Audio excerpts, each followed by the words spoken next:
Assalamualaikum warahmatullahi wabarakatuh. Seperti biasa saya akan membahas alur cerita dari Against the Sky Supreme ya guys. Sebelum ke pembahasan jangan lupa, like, comment and subscribe ya. Yuk tanpa basa-basi lagi kita langsung ke pembahasannya. Di episode sebelumnya, Tante Xuanzong menyuruh kepala divisi jiwa kembali ke dalam posisinya, dan berkata bahwa kompetisi besar 9 divisi akan segera dimulai. Dan pada saat ini, Taois jiwa binatang mendengus dingin ke arah Sen Subing dan Mu Mengyi, dan kemudian melesat ke menara giok. Taois jiwa binatang menghela nafas dalam-dalam dan kemudian duduk di kursi giok, dan setelah itu Taois jiwa binatang bergumam di dalam hatinya, untungnya, tidak ada bahaya, Tan Yun, Mu Mengyi, dan Sen King Feng, kalian semua tunggulah balasan dariku, gumam dari Taois jiwa binatang. Setelah itu, Sen Subing memimpin 11 tetua Danmai. Mereka melesat ke atas gedung giok dan mengambil tempat duduk mereka. Tante Xuanzong mengabaikan lebih dari 600.000 murid, dan berkata, sebelum kompetisi 9 divisi dimulai, Master Sekte ini akan mengumumkan hadiah dari peringkat Wolong. Karena setelah kompetisi, banyak murid di daftar Wolong akan menjalani cobaan di tanah keabadian.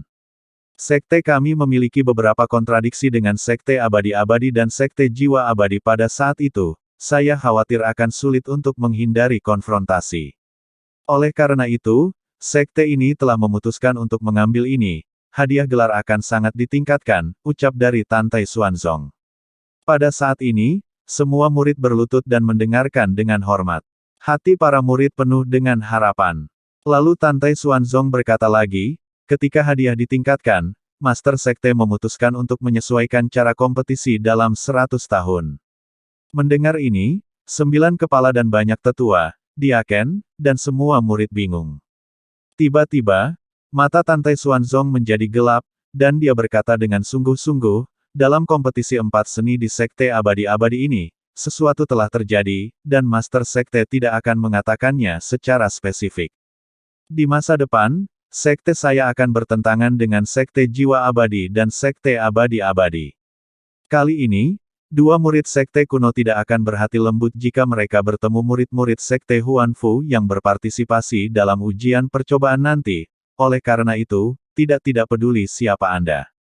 Jika kalian telah berpartisipasi dalam uji coba nanti, jika kalian bertemu dengan seorang murid dari dua Sekte kuno lain, Anda dapat membunuhnya jika kalian bisa, dan jika kalian tidak bisa, kalian harus melarikan diri untuk menyelamatkan hidup kalian. Dan juga, kalian harus menyingkirkan hal-hal buruk terhadap sesama murid Sekte Huanfu, karena musuh besar kalian adalah para murid Sekte lainnya, ucap dari Tante Xuanzong. Setelah berbicara, Tante Xuanzong berkata lagi dengan keras, oleh karena itu, kompetisi besar 9 divisi ini hanya perlu bersaing untuk 8 tempat teratas di peringkat Wolong, dan bersaing untuk divisi kalian masing-masing untuk memasuki tanah abadi, ucap dari Tante Xuanzong. Mendengar itu, banyak murid yang tahu bahwa mereka tidak bisa bersaing, tetapi ingin menunjukkan gaya mereka dalam kompetisi, tampak sedikit sedih. Pada saat ini, kata-kata Tante Xuanzong berikutnya membuat semua orang bersemangat. Master Sekte ini tahu apa yang kalian pikirkan, jadi kalian tidak perlu khawatir kehilangan kesempatan untuk tampil. Ketika 8 teratas daftar Wolong lahir dan tempat untuk setiap garis keturunan memasuki tanah keabadian ditentukan, murid-murid dari divisi kalian sendiri bisa bersaing untuk tempat memasuki tanah abadi. Kecuali untuk 8 besar di daftar Wolong, semua yang telah memperoleh tempat ujian akan diberi hadiah harta karun kelas menengah, harta karun sesuai dengan atribut jiwa janin Anda. Pedang, pisau, tongkat, dan lain-lain. Semua jenis senjata ajaib, kalian bebas memilih. Saat ini kalian memiliki musuh yang jelas, 9 divisi sekte kita, bisa saja memiliki banyak korban setiap saat. Hal utama dari sekte ini adalah kalian harus bekerja sama dan kalian juga bisa mendapatkan harta dan senjata ajaib untuk meningkatkan kekuatan kalian, untuk membunuh musuh di tanah keabadian. Apakah kalian mengerti? Ucap dari Tante Xuanzong.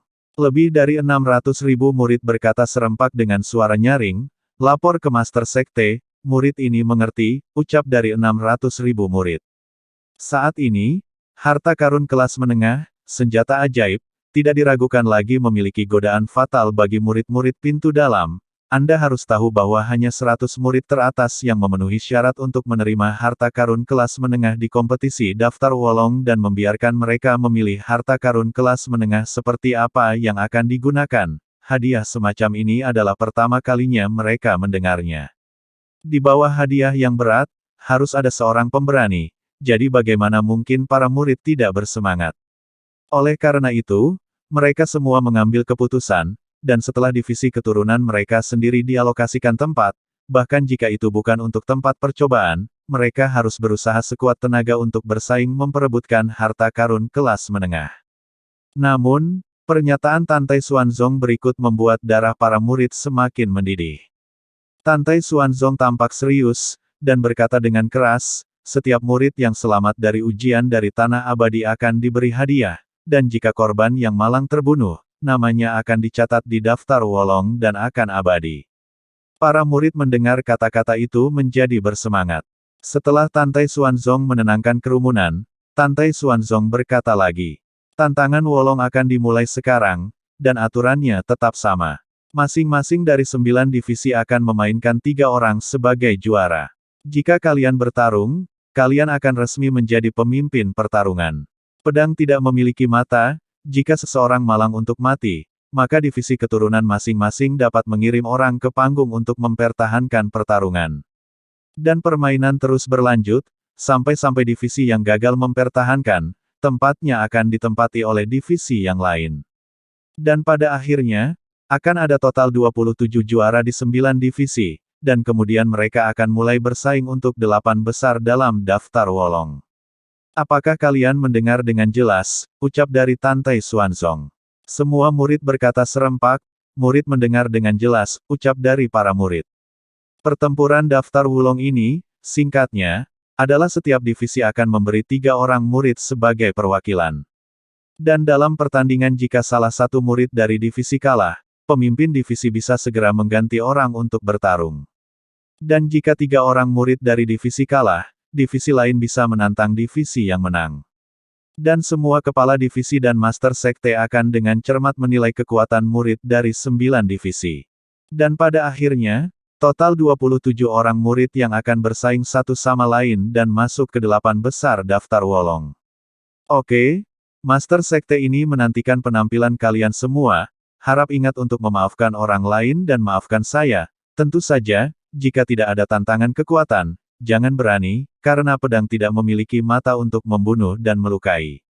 Setelah Tantai Xuanzong berkata, dia melirik kepala 9 kepala divisi di kursi, dan memerintahkan, mari kita mulai, ucap dari Tantai Xuanzong. Baik Master Sekte, ucap dari 9 kepala divisi, setelah 9 kepala menjawab, kepala jiwa suci berdiri lebih dulu, menatap murid-murid dari garis keturunan jiwa suci, dan berkata dengan sungguh-sungguh. Keturunan jiwa suci saya, Xiang Sengtian, Kesinyi, Kang Xiyuan, kalian yang akan bertarung. Kalian bertiga tidak boleh kalah, jika tidak, guru tidak akan pernah memaafkan kalian dengan mudah, ucap dari kepala jiwa suci. Baik murid itu patuh, ucap dari ketiga murid itu, ketika suara hormat terdengar, 3 bayangan melesat ke 3 platform Wolong. Di teras Wolong nomor 1, seorang pemuda kekar berhenti dan berdiri, dengan sepasang mata mengungkapkan ekspresi yang mengejutkan dan kekuatan yang luar biasa. Orang ini dikenal oleh semua murid divisi jiwa suci, dan dia bernama Xiang Sengtian.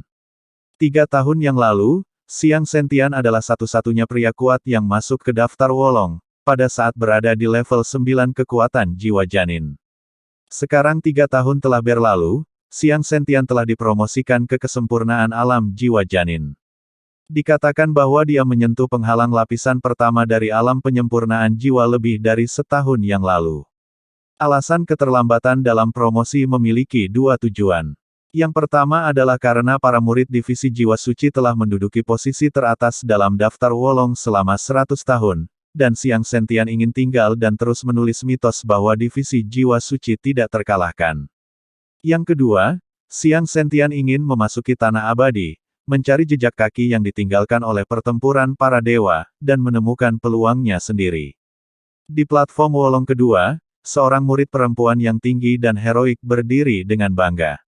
Nama perempuan ini adalah Kesinyi, seorang murid dari divisi jiwa suci tidak dikenal, tetapi semua murid dari divisi Iwa Suci tahu bahwa dia adalah silsilah jiwa suci yang datang tahun lalu, dan telah menjadi satu-satunya murid tertutup dari kepala jiwa suci. Kekuatannya tidak diketahui, identitas tidak diketahui. Dan yang terakhir murid muda Kang Siyuan berada di peron Wolong ketiga, mengenakan jubah putih, tampak seperti pria tanpa kekuatan. Para murid dari 8 divisi lainnya juga sangat asing ketika mereka melihat orang ini. Di sisi lain, para murid dari divisi jiwa suci memandang Kang Siyuan, seolah-olah mereka telah memikirkan sesuatu, dan ada sedikit ketakutan di mata mereka. Kang Siyuan, yang juga merupakan murid langsung kepala jiwa suci sama dengan Siang Sengtian, mereka berdua disebut iblis gelap di hati para murid jiwa suci. Jika musuh memperlakukannya sebagai cendekiawan yang lembut, konsekuensinya akan tragis. Mereka bertiga, Siang Sengtian, Kesi Nyi, dan Kang Siyuan, berdiri dengan tenang di platform Wolong. Sekarang kepala ini mengumumkan bahwa pertempuran divisi keturunan jiwa suci telah secara resmi dimulai, ucap dari kepala di jiwa suci. Mengikuti kata-kata kepala jiwa suci, Siang Sengtian dan ketiganya mengepalkan tangan, menatap para murid di antara hadirin, dan berkata dengan acuh tak acuh, tolong siapa yang akan menantang kita terlebih dahulu, ucap dari mereka bertiga. Segera setelah perkataan itu, ada keributan di kerumunan ratusan ribu murid, dan tidak ada yang segera naik ke panggung untuk menantang. Di hati sebagian besar murid, di antara Siang Sengtian, Kesi Nyi, dan Kang Siyuan, satu-satunya yang tidak boleh ditantang adalah Siang Sengtian. 3 tahun lalu, orang ini mampu memasuki peringkat 9 daftar Wulong, saat berada di tingkat ke-9 dari jiwa janin. Dan adapun Kesi Nyi dan Kang Siyuan, selain murid-murid dari divisi keturunan jiwa suci, murid-murid lain dari divisi lainnya sangat asing dan mereka berdua harusnya dipilih untuk tantangan.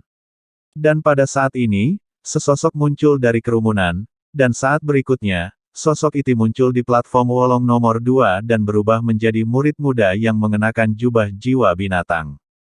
Orang ini, menghadap ke Kesi Nyi, yang berjarak 100 kaki, mengepalkan tinjunya dan berkata dengan dingin, saya Yuan Fei dari divisi jiwa binatang, aku menantangmu, ucap dari Yuan Fei.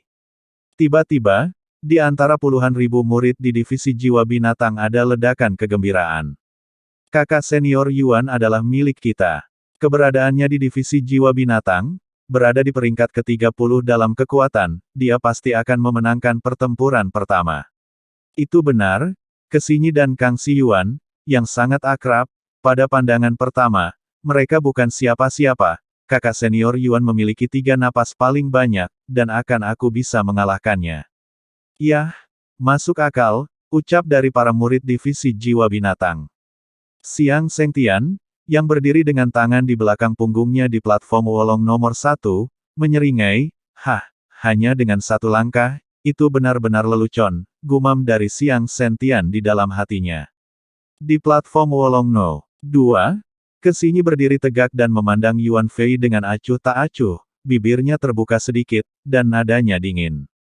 Baiklah, ucap dari Kesi Nyi. Lalu setelah itu, Yuan Fei langsung mengeluarkan kekuatan jiwa binatangnya, dan kekuatannya menjadi 10 kali lipat lebih kuat. Mata Yuan Fei berkilat tajam, sosoknya berkedip, dan dalam sekejap mata, dia melewati jarak 90 meter, dan tiba-tiba sinar pedang dengan suara bersiul, menebas Kesi Nyi di tengah. Kesi Nyi tampak seperti dia tidak bisa mengelak, dan tubuhnya dipukul. Haha, ini mudah sekali, ucap dari Yuan Fen, namun tawa memalukan Yuan Fei tiba-tiba berhenti. Di depan matanya, tidak ada cipratan darah setelah Kesi Nyi dipenggal. Tetapi setelah melihat cahaya pedang menembus tubuh Kesi Nyi, tubuh Kesi Nyi tiba-tiba menghilang, dan Kesi Nyi tiba-tiba melayangkan pukulan kepada Yuan Fei. Oh, kecepatannya bagus, ucap dari Tan Yun yang melihat Kesi Nyi. Di bawah panggung tinggi, pupil Tan Yun menyusut, Tan Yun tahu betul bahwa ketika Kesi Nyi menghindari pedang dari Yuan Fei, dia bergerak terlalu cepat, sehingga bisa menyisakan sebuah bayangan di tempatnya. Pada saat ini ratusan ribu murid terkejut, dan memandang Yuan Fei yang terluka parah dan tidak sadarkan diri di tanah. Sangat sulit membayangkan bahwa Kesi Nyi yang kurang dikenal begitu kuat sehingga Yuan Fei terluka parah hanya dengan 1 gerakan. Di sisi lain, melihat puluhan ribu murid dari divisi jiwa binatang, mereka tercengang, kekuatan Yuan Fei berada di peringkat 30 di antara mereka, dan sekarang Yuan Fei sangat rentan untuk dipukuli oleh murid jiwa suci. Saudaraku, ucap dari Zhao Yunfei bergegas keluar dari para murid jiwa binatang, dan bergegas ke sisi Yuan Fei. Dan segera, kesadaran spiritualnya menembus ke dalam tubuh Yuan Fei, dan Zhao Yunfei langsung marah. Zhao Yunfei, kini menemukan bahwa organ dalam Yuan Fei terluka parah dan Yuan Fei sekarat.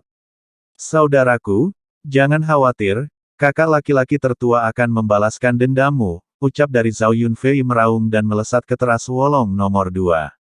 Namun sebelum Zhao Yunfei bisa bergerak, kecepatan kesinyi 3 poin lebih cepat dari sebelumnya, dan segera, tangan batu giok kesinyin membesar dan mengenai dada Zhao Yunfei dengan keras.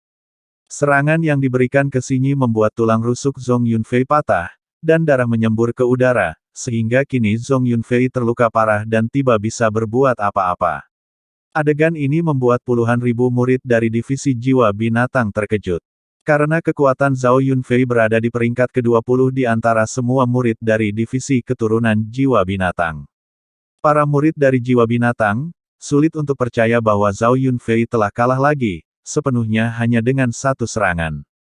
Pada saat ini, 3 tetua dari divisi jiwa binatang di Menara Giok melesat ke Menara Giok, muncul di depan Zhao Yunfei dan Yuan Fei, dan memberi mereka masing-masing 2 pil. Dan setelah itu segera, para tetua, memerintahkan beberapa murid untuk menjaga Zhao Yunfei dan Yuan Fei. Zhao Yunfei adalah yang terkuat di antara murid-murid dari garis keturunan jiwa binatang, dan semua murid dari 9 divisi telah mendengar tentang ini.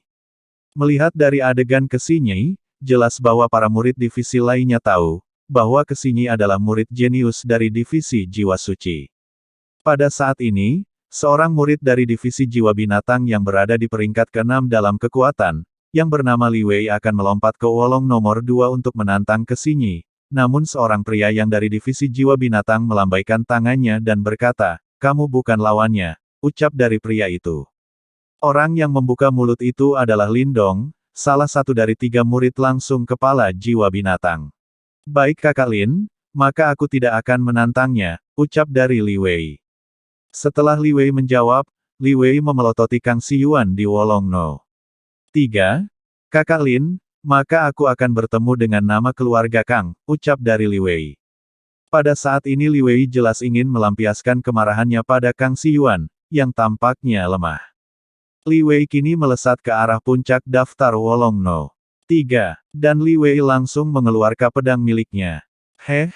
Apakah kamu pikir aku bisa digertak?" ucap dari Kang Siyuan mengerutkan kening dan kemudian menghilang di tempat, bergerak cepat, dan langsung saja sosok Kang Siyuan berada di udara, dan Kang Siyuan tiba-tiba mendorong tangan kanannya ke arah Li Wei, dan segera, cahaya hitam tipis melesat ke arah alis Li Wei. Jika Anda melihat lebih dekat, Anda akan menemukan bahwa itu adalah 3 pisau terbang hitam legam, menunjukkan garis lurus, menembaki Li Wei. Dang-dang! Li Wei buru-buru memegang pedang dan menebaskan bunga pedang besar, yang mekar di depannya, dan kemudian suara 2 besi emas bertemu, cahaya pedang menebas 2 pisau terbang. "Ini hanya cacing kecil," ucap dari Li Wei dengan suara menghina. Namun setelah Li Wei berkata, tiba-tiba, Li Wei melihat pisau terbang terakhir, melewati tirai pedangnya seperti kilat, dan pisau terbang itu menusuk ke tubuh Li Wei, dan segera semburan darah keluar dari sisi kiri Li Wei, dan kecepatan pisau terbang itu langsung menembus tubuh Lin Wei. Ketakutan terpaku di mata Li Wei saat jatuh dari ketinggian, pada saat Li Wei terjatuh. Kang Siyuan melambaikan tangan kanannya, dan gelombang energi spiritual langsung meledakkan Li Wei. Li Wei mendarat di puncak gunung seperti babi mati, berdarah dari telinga dan hidungnya, tidak bisa mengistirahatkan matanya, dan Li Wei pun mati. Ini sangat kejam, satu pukulan langsung membunuh. Tantai Xuanzong sedikit tidak senang melihat adegan ini, tetapi dia tidak mengatakan apa-apa. Bagaimanapun, ada kata-kata pertama, dan pedang tidak memiliki mata. "Hehe, bahkan 3 pisau terbang Kang tidak bisa mengelak, itu benar-benar lemah," gumam Kang Siyuan menggelengkan kepalanya dan bergumam pada dirinya sendiri, sembari membenarkan jubah yang sedikit berantakan. "Kamu bajingan, Mengapa kamu harus membunuh orang? Ucap dari seorang pemuda yang tampak kasar di divisi jiwa binatang. Aku ingin kamu mati, ucap dari seorang pemuda itu. Pria muda ini dijuluki Taisan Yizang yang juga merupakan salah satu dari 3 murid langsung utama dari kepala jiwa binatang. Kakak junior ketiga, ucap dari Lindong, sambil mengangkat tangannya dan meraih pergelangan tangan Taisan, dan menggelengkan kepalanya dengan wajah marah. Biarkan dia hidup sedikit lebih lama, kamu harus bertarung denganku nanti, jangan emosional untuk saat ini, ucap dari Lindong. Oke, aku akan mendengarkanmu, kakak senior kedua, ucap dari Taisan. Lalu setelah itu, Taisan mengulurkan jari yang tebal dan menunjuk ke Xinyi dan Kang Siyuan di Wolong Terrace dan berkata, jika aku menangkapmu, aku pasti akan memenggal kepalamu, ucap dari Taisan dengan keras. Menghadapi ancaman itu, Xinyi dan Kang Siyuan hanya tersenyum. Pada saat berikutnya, tidak satu pun dari murid 8 divis lainnya yang berkuasa untuk menantang 3 orang dari keturunan jiwa binatang. Pada saat ini, tidak ada yang menantang. Bukan berarti semua orang bukan lawannya. Namun para jenius di 8 divisi lainnya juga akan menjadi juara nanti, jadi ini belum waktunya untuk pertempuran yang menentukan. Pada saat ini, Kepala Divisi Jiwa Suci di Menara Giok berdiri dan berkata dengan penuh semangat, karena tidak ada yang akan menantang 3 murid kepala ini, maka jiwa suci saya adalah salah satu dari 3 murid yang akan bersaing untuk 8 murid teratas dari daftar Wolong nanti. Ucap dari Kepala Divisi Jiwa Suci. Setelah itu, Xiang Sengtian, Xinyi, dan Kang Siyuan menyapu teras Wolong dengan tenang. Mereka bertiga tidak senang dengan keberhasilan pertarungannya, seolah-olah mereka bertarung terlalu mudah. Sekarang para murid dari garis jiwa binatangku yang akan bertarung, ucap dari Kepala Jiwa Binatang. Kepala Jiwa Binatang itu bangkit dari tempat duduknya dan berkata dengan sungguh-sungguh, Lindong, Taisan, kalian. Baik murid patuh, Lindong dan Taisan berdiri di teras Wulong nomor 1 dan No. 2. Aku benar-benar kesal, kemana murid tertuaku pergi, dan kenapa belum datang, gumam jiwa binatang tidak senang di dalam hatinya. Murid besar di mulutnya adalah Baisu yang bunuh diri dengan jatuh dari tebing setelah dihapuskan basis kultivasinya oleh Tan Yun kemarin. Di antara murid-murid jiwa binatang, Baisu berada di peringkat ketiga dalam kekuatan. Murid keduanya Lindong dan murid ketiga Taisan berada di tempat pertama. Pada saat ini Kepala Jiwa Binatang sedikit kebingungan. Kepala, mengapa Anda tidak membiarkan cucuku naik? Ucap dari tetua kedua Murong Hong. Baiklah, Chen Song, tugas penting ketiga untuk menjaga pertarungan akan diserahkan kepadamu, ucap dari Kepala Jiwa Binatang. Baik murid patuh, ucap dari Chen Song, sosok Chen Xing melintas dari atas puncak dan muncul di platform Wolong nomor 3. Kini 3 orang perwakilan juga merupakan kesempurnaan agung alam jiwa janin. Sekarang kepala mengumumkan bahwa garis keturunan jiwa binatang saya akan telah siap, ucap dari Kepala Jiwa Binatang. Setelah Kepala Jiwa Binatang buas mengumumkan, selain 5 murid teratas di setiap divisi, murid-murid lain memandang mereka bertiga dengan tenang, dan murid-murid lainnya memandang Lindong, dengan ekspresi kagum di matanya. Tan Yun menatap mata para murid di kiri dan kanan, tanpa memikirkannya, Tan Yun tahu bahwa mereka bertiga sudah terkenal, yang menakutkan. Tidak ada yang menantang ketiga orang murid itu. Selain 3 kekuatan teratas di 8 divisi lainnya, alasan mengapa jenius lainnya tidak menantang sangat sederhana. Mereka memahami bahwa bahkan jika tantangannya berhasil, mereka tidak akan bisa menjadi 8 besar pada akhirnya. Dan pada akhirnya 3 jenius dari divisi jiwa binatang tidak ada yang menantang, dan mereka berhasil mempertahankan pertarungan. Selanjutnya, 3 murid dari garis keturunan jiwa kuno mulai mempertahankan pertarungan, dan mereka semua tidak ditantang oleh siapapun, dan mereka berhasil mempertahankan pertarungan. Dan ketiga murid dari garis keturunan jiwa angin dan guntur juga tidak tertandingi, dan mereka berhasil. Dalam setengah jam berikutnya, 3 orang dikirim untuk menjaga formasi, jimat, dan senjata. Di antara 3 murid formasi, salah satu dari mereka adalah Xiao Long. Pada saat ini, murid dari divisi jiwa kuno berani menantang 2 murid formasi lainnya, dan 2 murid itu berhasil dikalahkan oleh murid dari divisi jiwa kuno, tetapi setelah itu tidak ada yang berani menantang. Murid formasi yang bernama Xiao Long akhirnya bisa berhasil mempertahankan pertempuran. Dan pada saat ini, Tan Yun menemukan bahwa murid formasi bernama Xiao Long tidak berpartisipasi dalam kompetisi 4 seni di Sekte Abadi-Abadi. Namun, karena Tan Yun melihat tidak ada yang menantangnya, itu berarti orang ini sangat kuat. Dan di antara 3 murid jimat, ada Huang Futing Feng, dan tidak ada murid yang berani Huang Futing Feng. Ada 2 alasan. Pertama, Huang Futing Feng sangat kuat. Kedua, para kepala suku memberitahu para murid, bahwa Huang Futing Feng adalah keturunan dari patriark, dan tidak boleh menantangnya. Dan adapun 2 murid jimat lainnya, mereka dengan cepat dikalahkan oleh divisi jiwa suci. Puluhan ribu murid jimat memandang 2 orang jenius divisi jiwa suci dan ada 6 orang dari divisi jimat menantang 2 orang dari divisi jiwa suci, jadi mereka berenam melangkah maju untuk menantang, tetapi mereka berenam tetap saja kalah, dan mengakibatkan situasi tragis 2 orang mati dan 4 cedera. Dan pada akhirnya, divisi jiwa suci sekali lagi memenangkan 2 posisi juara. Dan pada saat ini hanya divisi pil alkemia dan divisi 5 jiwa yang belum mulai bertahan. Di gedung giok, saat ini Sen Subing menatap murid-murid alkemia, menghela nafas, dan berkata, kepala ini mengumumkan bahwa divisi saya telah menyerahkan posisi 2 juara kepada Tan Yun, dan hanya Tan Yun satu-satunya yang akan menjadi penjaga dan mempertahankan pertarungan, ucap dari Sen Subing. Mendengar kata-kata itu, para tetua dan diaken dari 8 divisi terkejut, dan karena Master Sekte ada di sini, meskipun mereka tidak mengatakan apa-apa, mereka melirik Sen Subing, tetapi ada penghinaan telanjang di mata mereka. Di mata semua orang, divisi alkemia yang dikelola oleh Sen Subing benar-benar tidak sebaik dulu untuk kompetisi 9 divisi. Di masa lalu, divisi alkemia selalu mengirim 3 orang di bidang penjagaan, tapi kali ini hanya Tan Yun seorang yang menjaga. Semua tetua dan murid alkemia wajahnya kusam. Song Hong dan Luo Fan saling melirik, menatap Sen Subing di gedung giok, dan berkata dengan ekspresi tegas, Kepala Penatua Agung, murid meminta untuk ikut menjaga, ucap dari Song Hong dan Luo Fan.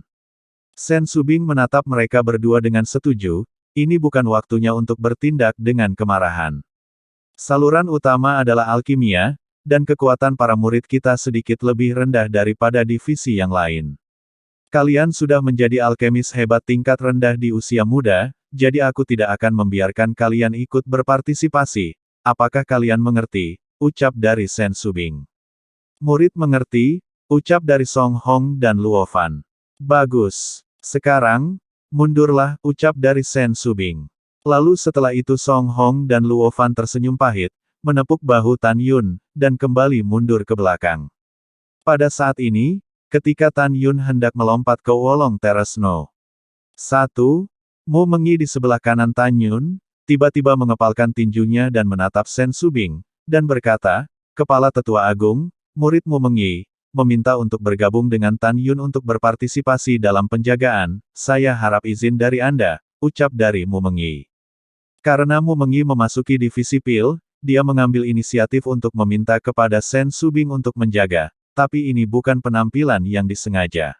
Meskipun Mu Mengyi tidak tahu apakah ada jarak antara dirinya dan kekuatan murid alkemia lainnya sekarang, tetapi Mu Mengyi percaya pada dirinya sendiri bahwa dia tidak lebih lemah dari siapapun, kecuali Tan Yun tentu saja. Ketika Sen Subing mendengar kata-kata itu, Sen Subing memikirkan identitas Mu Mengyi. Sen Subing tidak langsung setuju, tetapi menatap Tan Yun. Menurut Sen Subing, Tan Yun harusnya mengetahui kekuatan spesifik Mu Mengyi. Melihat tatapan bertanya Sen Subing, Tan Yun menoleh ke arah Mu Mengyi dan kemudian berbisik, sudah sampai di mana kamu berlatih, ucap dari Tan Yun. Aku baru berlatih volume pertama, tetapi belum sampai puncak, ucap dari Mu Mengyi.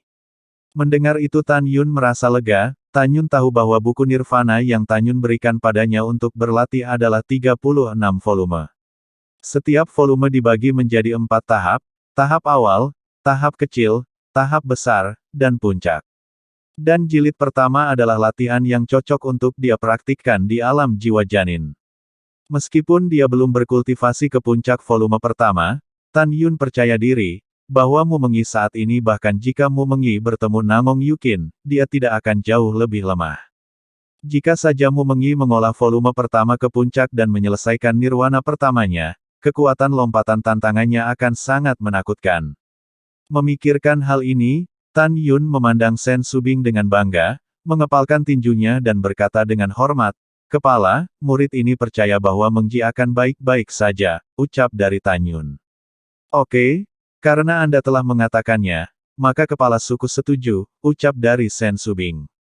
Setelah selesai berbicara, Sen Subing menatap Mu Mengyi, tersenyum dan berkata, "Kamu harus hati-hati dengan segalanya, bahkan jika pertahanan gagal, tidak masalah, itu cukup untuk membuat Tan Yun di divisiku yang bersaing untuk 8 besar dalam daftar Wolong," ucap dari si Subing.